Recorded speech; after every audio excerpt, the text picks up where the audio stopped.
10 بیٹے تھے جناب عبد المطلب کے، انہوں نے 6 شادیاں کی مختلف وقتوں میں، 10 بیٹے تھے۔ نبی پاک علیہ السلام کی دادی جو ہیں سگی دادی، ان سے 3 بچے ہوئے جناب عبد المطلب کے، ایک حضرت عبداللہ، ایک جناب ابو طالب اور ایک زبیر۔ یہ 3 بچے، یہ سگے 2 چچا ہیں، باقی بھی چچا ہیں، ابو لہب بھی ہیں، دیگر بھی ہیں، جناب عباس بھی ہیں، لیکن یہ 2 سگے بھائی ہیں ابو طالب اور زبیر حضرت عبداللہ رضی اللہ تعالیٰ عنہ کے۔ حضرت عبداللہ چھوٹے بیٹے ہیں جناب عبد المطلب کے، لیکن خوبصورت سب سے زیادہ تھے، حسین سب سے زیادہ تھے، اور بہادر سب سے زیادہ تھے، سخی سب سے زیادہ تھے، اور گفتگو کرنے کا ملکہ اور سلیقہ اور اپنی بات سمجھانا اور دل میں اتار دینا، اس کا طریقہ سب سے زیادہ آتا تھا۔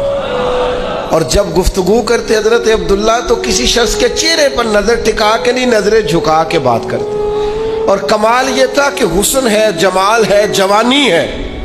ایک عورت فریفتہ ہو گئی، اس نے آ کے حضرت عبداللہ کو دعوت دی کہ میں اتنا کچھ دوں گی، آپ میری طرف متوجہ ہوں۔ آپ نے فرمایا خبردار، مرد کے لیے سب سے قیمتی چیز اس کی غیرت ہوتی ہے، میں غیرت مند ہوں، کبھی کسی ناجائز چیز کی طرف توجہ کر سکتا۔ یہ جو یہودی تھے نا، یہودی شروع سے بڑے مکار ہیں، انہوں نے تورات کے اندر وہ نشانیاں پڑھ لی تھی نبی پاک علیہ السلام، یہ جانتے تھے جناب عبداللہ کو کہ حضور کا نور یہاں منتقل ہو گیا۔ ان کے جو کاہن تھے نا، کاہن، یہ جانتے تھے۔ حضرت عبد المطلب رضی اللہ تعالیٰ عنہ نے ایک دفعہ منت مانگی تھی کہ اگر میرا فلاں کام ہو جائے تو میں اپنے ایک بیٹے کی قربانی کروں گا۔ وہ معاملہ حل ہو گیا، آپ زمزم کے کنویں کا حل ہو گیا، بیٹا ذبح کرنا ہے، قرآن اندازی کی تو قرآن نکل آیا جناب عبداللہ کے نام کا۔ اب جب بیٹا ذبح کرنے لگے تو ساری دنیا اکٹھی ہو گئی، سب سے خوبصورت بچہ۔ اب کیا کریں؟ انہوں نے کہا جو تورات جاننے والا کوئی ہو اس کے پاس جائیں۔ ایک بی بی تھی، بڑی ماہر تھی تورات جاننے، اس سے جا کے مشورہ کیا تو وہ کہنے لگی اس کا طریقہ ہے نا، آپ ایک طرف جناب عبداللہ کو کھڑا کریں، ایک طرف ایک اونٹ کھڑا کریں، قرآن اندازی کریں۔ اگر تو قرآن نکلا حضرت عبداللہ کے نام کا تو اونٹ ڈبل کر کے پھر قرآن اندازی کر لیں، اور اگر پھر قرآن حضرت عبداللہ کے نام کا نکلا تو اونٹ 2 کی جگہ 4 کر دیں۔ جب تک قرآن اونٹ کے نام کا نہیں نہ نکلتا، اونٹ بڑھاتے جائیں، ڈبل کرتے جائیں، 2 کے 4 کیے، 4 کے 8 کیے، اونٹ تقریباً 100 ہو گیا۔ 100 اونٹ جب ہوا نا تو پھر جا کے قرآن نکلا، یعنی 1 2 2 کر کے اونٹ، یعنی 1 کر کے سمجھ لیں اونٹ بڑھائے جا رہے تھے۔ تو اب 100 اونٹ ہوا تو قرآن نکلا اونٹوں کے نام کا، تو 100 اونٹ ذبح ہوئے جناب عبداللہ کی طرف سے۔ اس وقت سے طے ہو گیا عربوں میں کسی کا خون بہا دینا ہو، کسی شخص کے انتقال پر دیت دینی ہو، جرمانہ تو 100 اونٹ ہے۔ اور یہ اس طرح طے ہوا کہ اسے نبی پاک نے بھی قائم رکھا ہے صلی اللہ تعالی علیہ وسلم۔ ایک شخص نے آ کے حضور سے کہا تھا آپ 2 ذبیحوں کے بیٹے ہیں، تو حضور مسکرائے۔ تو پوچھنے والوں نے پوچھا حضور 2 ذبیح کون سے؟ فرمایا ایک جناب اسماعیل اور ایک میرے والد جناب عبداللہ۔ ان کے لیے دمبا آ گیا تھا، گویا ان کے لیے 100 اونٹ بن گئے تھے، لیکن دونوں اللہ کے راستے میں قربان ہونے کو تیار۔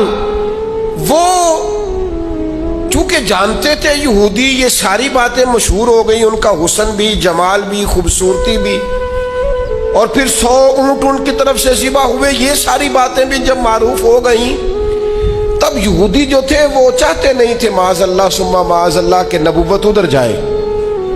وہ تو اتنا جانتے تھے حضور کو کہ قرآن کہتا ہے یعرفونہ کما یعرفون ابناءہم، وہ تو محبوب آپ کو اس طرح جانتے ہیں جس طرح بندہ اپنے بیٹوں کو جانتا ہے، یعنی 2 بچے جڑواں ہوں تو کوئی اور پہچانے نہ پہچانے، ماں باپ پہچان لیتے ہیں، یہ تو اس طرح جانتے ہیں جس طرح اپنے بیٹوں کو جانتے۔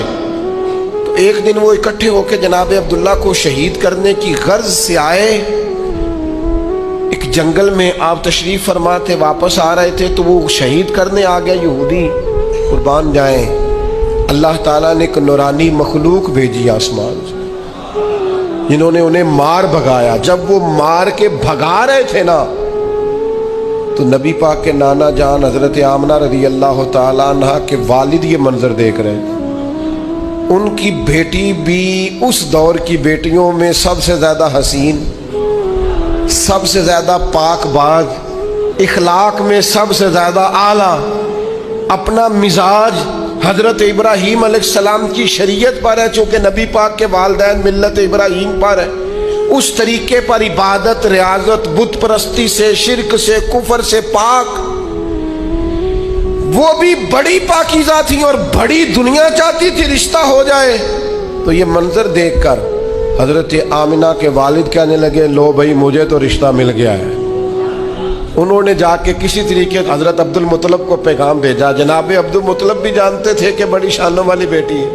اللہ نے موقع بنایا، یہ نکاح ہو گیا اور پھر امی بن کر امانت آمنہ کی گود میں آئی.